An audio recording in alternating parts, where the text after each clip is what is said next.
Ready? Yeah. All right, let's do it. All right. Hello, everyone. Welcome. My name is Jonah Docter-Loeb. I'm Caitlin McWilliams. And we're both students at Carleton College in Northfield, Minnesota. We organize this panel because we believe that campuses are a unique place for beavers and conversations about beavers. When leveraged effectively, they can serve as a bridge between students and the larger community, and they can also be used as a vehicle to explore our relationships with wildlife and the values behind campus land use. Now, just a little bit background on myself. I'm a senior, but I got involved with beaver work after meeting someone hired to trap the beavers at the two main man-made lakes at the center of campus. I initially sabotaged his traps, but then over the course of the next few weeks, I got to know him better and became friends and began to see how beavers can be used as a tool for more education, specifically unpacking complex environmental ethics questions. I got involved with beaver work doing BDAs out with the Forest Service in Idaho. The past 2 years, we've organized a beaver festival at Carleton. Northfield Beaver Fest is a fun event for the town, for the college to come together and talk about the promise and the peril of living with beavers. Given the limited time, we're going to let each of the three wonderful panelists respond to a set of questions. We'll then follow with the Q&A that's not on the app. Yeah, so raise your hand. Cool. Yeah, go ahead. Wonderful. All right, so our first panelist is Nancy Breaker. She is the Carleton College Arboretum Director and a senior lecturer in biology. And now, Nancy, I want you to tell us about your experience with beavers at Carleton. How can campus land managers balance the educational potential of campus beavers with perceived risks to infrastructure? Thanks, Jonah. I just wanted to give you a little introduction to myself. I spent about 20 years working for the Nature Conservancy, so doing a lot of land conservation work, mostly in the Midwest. And most of my focus was on land management and restoration, so a lot of the same kinds of things that people at this conference do.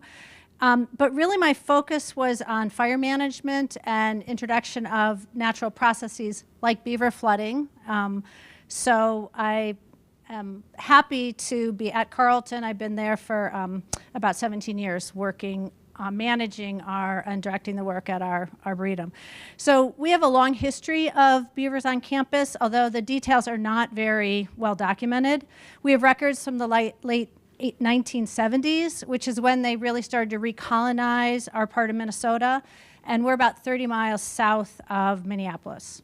So they showed up on campus then, which we know about because it was covered in our student newspaper, but also, and this is my first time confessing to Jonah, that I was part of the students that objected to beaver trapping at that time. I found my name on a petition in my files from 1970, because I was a Carleton student then. So at that time, there were meetings with the campus grounds manager and faculty and students, and they discussed whether or not beavers should be allowed to stay or if they should be removed. There were no staff that managed the college natural lands at that time, so this was all taken, actions taken by the facilities managers. So some removal had happened before discussions heated up, but it's unclear if more than one beaver was trapped at that time. And as is often the case on campus, I'm sorry to say to you guys, once students go on break or graduate, other issues come forward, and the question of beavers on campus seemed to die down, or at least for the time being. So the beavers that were on campus that fall came upstream from the nearby river through a small stream that comes up to the two man-made lakes on campus. And the neighboring land there is now, the 800 acres next to campus is now managed as a nature preserve. And we now have a staff of 3, so that's up 3 from 1978. The canyon is not really subject to beaver dams because it's a very flashy river and they're not able in current days to dam it up. But we see beaver food caches and lodges along the river, and they've really been an accepted part of our natural fauna with management actions really just limited to protecting some of the larger, older oak trees while we waited for restoration work along the river to create their more preferred food. So currently our goals in the Arboretum focus on restoring habitat for the benefit of native plants and animals, including the beaver, But campus goals tend to focus on providing a much more manicured landscape with trees planted to provide shade and beauty. And when they are being cut down by beavers, of course, that causes a big ruckus amongst the facilities managers. They're also worried about the maintenance of athletic fields and not having them flooded, and we have numerous bridges that they're concerned about stability. So it's likely that beavers had made their entrance to campus many times since 1977, but there hasn't been as much impact as there have been recently when we've had more beavers in the area, more frequent beavers coming upstream. And so it wasn't until recently that the campus grounds manager really started to notice and be concerned. And in 2022, they started becoming more active, creating food caches, concern about damage to the bridges from increased water pressure, and removing landscaping trees, including many that have been planted in honor of people, in memory of people, and a real problem during reunion when our alumni come back and expect to see those trees in place. So at this time, the students, including Jonah and Caitlin, met and engaged with a trapper that had been brought onto campus to help resolve the problem that the grounds manager saw. And interestingly enough, this particular trapper was really willing to engage with the students and help them learn about his work, why he did his work, the ethics that drove his practices. And he was willing to be a guest in our environmental studies class to talk to a larger group of students about the work that he did. And this gave us an opportunity to bring more students involved, losing my place, and have more conversations with the grounds manager. And I really attribute the work of Jonah and Caitlin and other students to have more conversation and offering to help monitor the beaver activity when they became more active with some of the trees we're concerned about. And now we're working on a collaborative beaver management plan in consultation with the grounds manager that's being developed, and it's including a bunch of additional strategies that had not been really worked on before, including aspen and willow groves to provide an alternative food for them instead of the high-value memorial trees, and also working to be prepared ahead of time to install pond levelers when that makes sense in terms of protecting our bridges. So, and just to reiterate, the students on campus have been really involved in making this happen, organizing the Beaver festivals. I think there will be another one this year, I expect.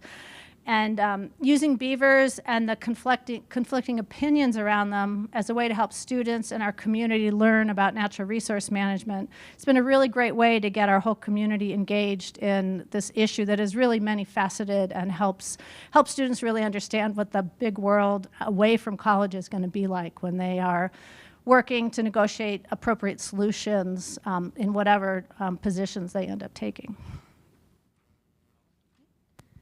I'll introduce our second panelist, which is Andrea Knutson, the Associate Professor of English at Oakland University and non-native co-chair of the Native American Advisory Committee. Andrea, tell us a bit about your experience with beavers at Oakland. Who should have a voice in campus beaver management? I could talk about this all day. I'm a scholar of early American literature, which means that I know a lot about the ways that ecocide is entangled with histories of land dispossession and genocide and enslavement. And I'm also an environmental humanist who does work specifically in plantation histories, along with being the non-native co-chair of the Native American Advisory Committee, which simply means that I do a lot of the facilitating of the decisions that are made by that native-led committee.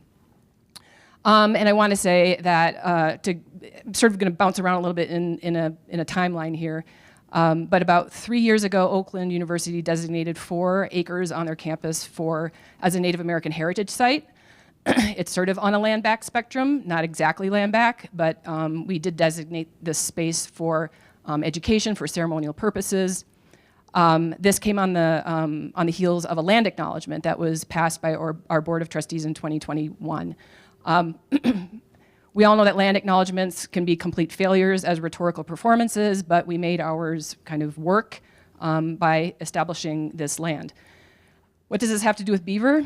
Well, it is, my scholarship itself is always about the question who gets to have a voice in anything. And so I don't think that our successes with accommodating our beavers on our campus, they would not have been as successful had we not had native leadership sort of already in place on the campus. And that we hadn't already sort of foregrounded conversations around reciprocity and actually raised quite a bit of money around those priorities as well. So it's kind of an interesting time for me to be here at this conference because it is literally the 1-year anniversary of the week that I laid eyes on our beaver dam on our campus. And so it's been 1 year exactly that I have been doing community campus organizing, fundraising, and actually doing water monitoring and programming around this beaver dam. Our beaver dam is in the biopreserve that sort of encompasses about half of our campus. So it wasn't the first time that beaver had made a home on Galloway Creek in the biopreserve, but I think because of a lot of the work that we've been doing around reciprocity, it was the first time that our campus was willing to learn how to coexist with them. This conference has been a great opportunity for me to reflect on a year's worth of community organizing and education. But the process is literally fueled and maintained by the question of who has a voice in keeping these beavers on our campus. And the first answer is, of course, students. And so the first thing I did after I saw that beaver dam is I sat down and I wrote as fast as I could an article for our student newspaper simply announcing the presence of beavers on our campus because that dam was vulnerable and it could have been taken down, the beavers relocated in the dark of night, and so we made this announcement with students. The next thing we did was we put together an interdisciplinary team. It's 2 biologists and me, a humanist, and our strength is in our interdisciplinarity. It has been magical working together on this project. So we had to act really quickly. So we announced their presence, which was critical. Also, the reason why these dams are taken down so quickly is because Galloway Creek runs right next to, of course, a golf course. And so there was a lot of panic about the flooding of the golf course. And so I would have to say, time has been such an ally for us because it has taken a year for everybody to literally realize, oh, the golf course is not flooding. And oh, Auburn Hills is not being destroyed by this beaver dam, and our suburb is not being washed away by this wetland. So time has been an ally for us. Our fabulous beaver consultant, Justin Genza, is here in the audience. I cannot believe we've been working with him for the past year of Beaver Leavers. He has been working with us on pre-permitting meetings, walking us through the process of understanding kind of the state mechanisms around permitting. And we have learned that this is, of course, in tandem with the provost office, really tough in Michigan. And I just want to describe what we learned on that bridge on that day. Justin was there, members of the Environment, Great Lakes, and Energy State program, or I don't even know what they are, like a state office, were there, and they walked us through why we could not get a flow device. And it was because they protect wetlands, that once a human being touches that dam with any kind of technology, it suddenly becomes a man-made dam. And this was in the statute that was written in Michigan. The irony here, of course, is not lost on any of us in this room, that in order to protect the wetland, we could not protect the dam that kept the beavers on the land that made the wetland. And so we were kind of at an impasse with this. And this has everything to do with human-centered discourses around policy and government that literally silence the beaver themselves, like Beaver Nation. Their lives and their rights to be on the land were literally erased from the very process that was meant to conserve the wetland that they had made. So I offered to dress up as a beaver and put the flow device in there myself. Of course, that didn't work. But it was, from there on out, we have a chorus of voices on the campus in the last year that we've been able to kind of get cohered and to coalesce around keeping these beavers, despite even the hurdles that the state itself has thrown up in our faces. So I just want to say that even donors have gotten involved. We recently got a big grant. I had the privilege of buying technology to install a weather station in Galloway Creek and some staff gauges so we could start monitoring water and collecting data. I learned how to notch a dam. And these are things that I never would have imagined that I would have done 2 years ago as an English professor. But I have waiters now, and it all began, to tie it back in, it all began with the work that we did around land back. And the infrastructure that provided for our campus was definitely like what we needed to make sure that those beaver had also the chance to have that wetland stewarded in the right way. So we can now wield our land acknowledgement. And we can say, look, you promised to co-steward this wetland with us. And so now we got to figure out how to keep these beaver here. Now I'm actually going to have Alexis hold on to the mic because our final panelist is Alexis Mychajliw. She is an assistant professor of biology and environmental studies at Middlebury College. She is also the deputy chair of the International Union of the Conservation for Nature Small Mammal Specialist Group. So, Dr. Mychajliw, how can coexistence be integrated into course curriculums? And as well, how might someone use conflicts as a vehicle for campus community engagement? Sure. So, as someone who's in biology and environmental studies, I have the pleasure of teaching many different courses that can intersect with beavers and human-wildlife coexistence. I started my position in January 2021, which was a difficult time to start as faculty. And I was already planning my mammalogy course for that upcoming fall. As a trained mammologist, I was really excited to teach this class. It's kind of like everything I had been dreaming of when I first got my faculty job.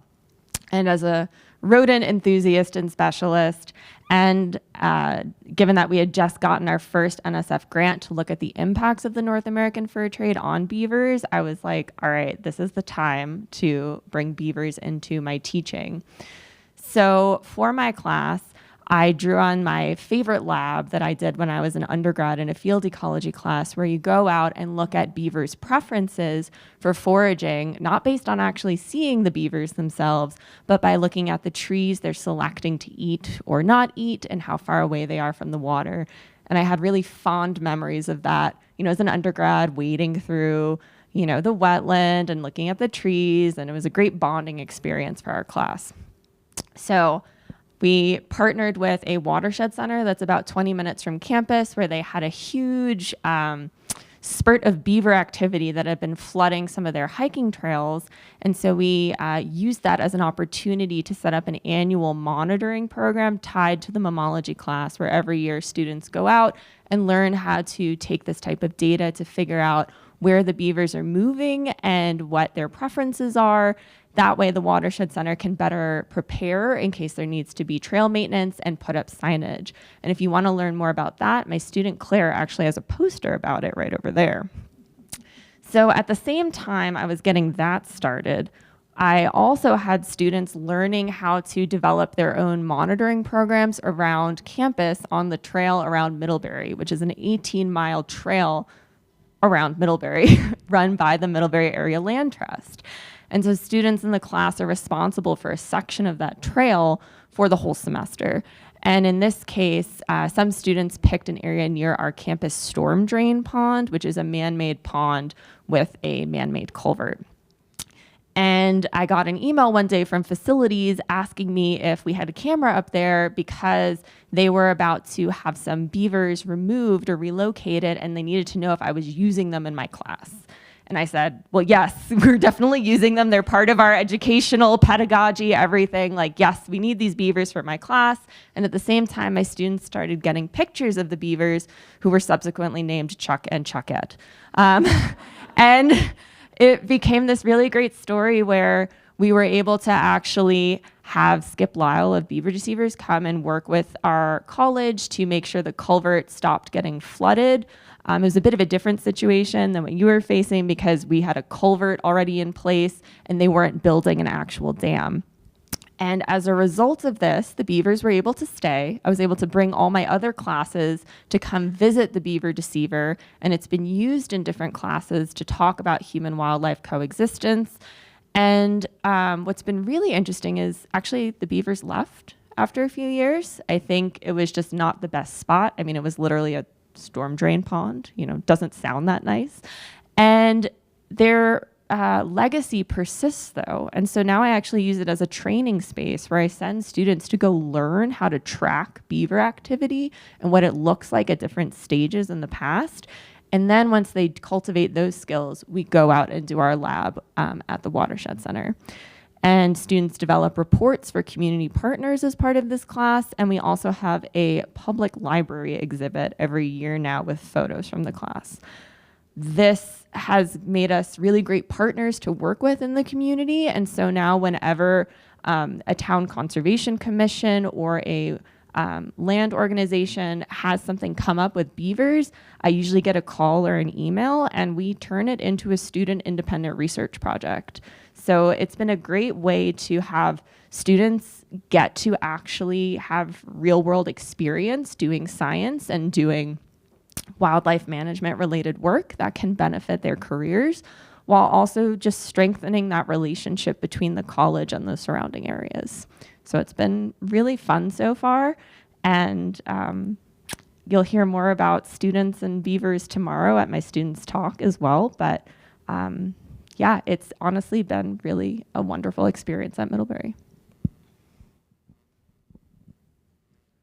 All right, we're gonna open it up now to some Q&A.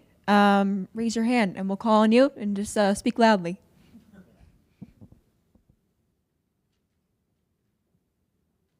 Someone gotta have a question.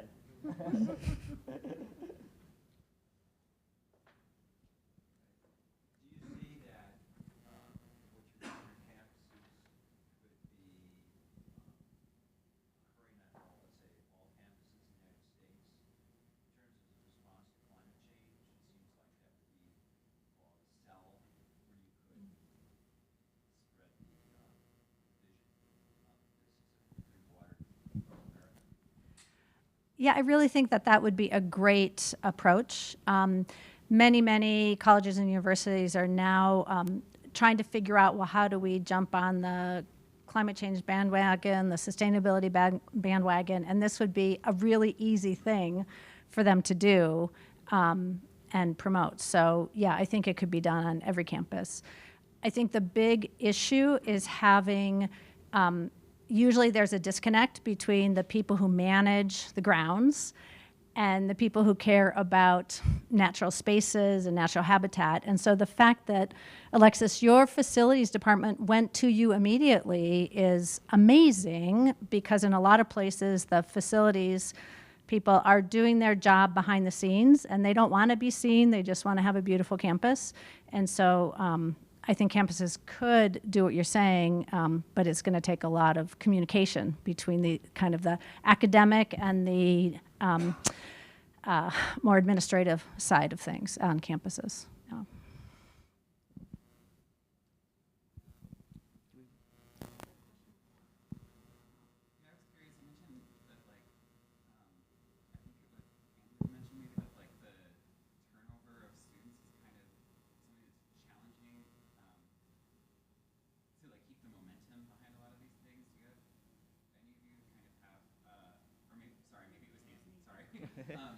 Do you have any, tips for how to combat that and build some more longevity into on-campus programs where the population you're often working with has so much turnover? Yeah, so I think the question was how to kind of keep connectivity and longevity and that stop losing institutional knowledge as students graduate. I would say it definitely helps the fact that I have it in my course, and every year students add to a long-term data set. So they're kind of forced to participate for a grade in working with beavers. The other thing I would say is that in our lab group, we always have some students who are working on beavers, and so there's kind of this continual overlap of a student who has experience working with beavers that then trains another student in the lab, and that's a way to kind of keep that knowledge. Yeah, and we've only been at this for a year, so the first step that we took was to make sure that Student Congress, our sustainability director actually from Oakland is here too, and so we have now made inroads with Student Congress to make sure that the work around the beaver wetland is connected with the sustainability work with Congress as well. So there are multiple ways that you can make these connections and keep beavers kind of at the top of the conversation. Oh, 1 minute for our entire panel. All right, yeah, let's start to wrap up. But before you head out, we'd all like to invite you to join an exciting brand new discussion group. The Beavers in Higher Ed discussion group is for professors, students, land managers, or anybody with a connection to college campus to talk more about beaver courses, organizing beaver events, and campus beaver management. So there's a QR code on the pamphlet we passed out if you'd like to see that. And we'd just like to say that at the end of the day, the people coming out of colleges and universities are crucial for the beaver cause. If that applies to you, there's a unique platform to advance beaver coexistence efforts or even organize a beaver festival on your campus. Yeah, thank you for coming. Come chat with us during the break.